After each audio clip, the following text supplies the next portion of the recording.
Hello St. Anthony's, Brendan here in the garden again. It's actually been about 3-4 days since I was here last planting all those transplants, but by the time you guys see this video it'll be next week anyways. And I needed to come in because I wanted to give those guys some water. They're still very fragile, very baby plants, so I want to make sure that I'm giving them lots of water, and it's been so hot this week, they're definitely going to need it. So let's go take a look and see how everything's doing.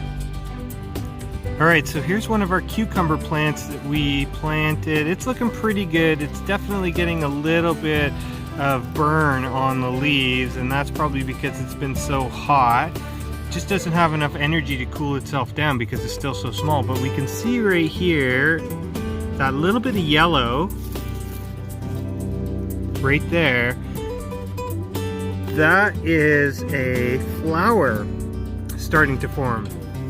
And hopefully that'll get pollinated because that'll turn into a cucumber if it does. And here's one of our tomatoes that we popped in. It also is looking a little dry and a little burned, but that'll be okay. That one will recover. Tomatoes, when they're still this small, they tend to get like that, but the nice hot weather we've been getting, this one will revive itself quite nicely. The zucchini that we popped in is looking really good, and I'm noticing right here there's also some flowers forming on it, so those will be zucchini fruits.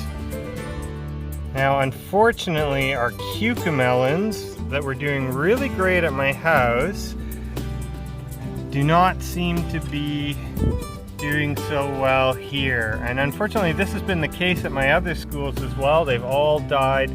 So I might need to see if I can pop into a store and find some new ones, because those ones are really fun to grow and I'd really like you guys to try them in the fall, but that one might not work out for us this year. That's the way it goes with gardening sometimes. You don't always get everything that you planted.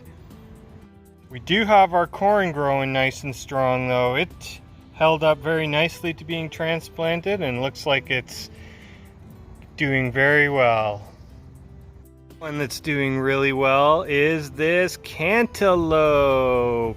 It actually is doing the best of all of them, and I was a little worried because it was a little sad when I put it in, but it's doing so great. Maybe it's getting a little bit of shade from the Swiss chard right here, and so that's what it's like.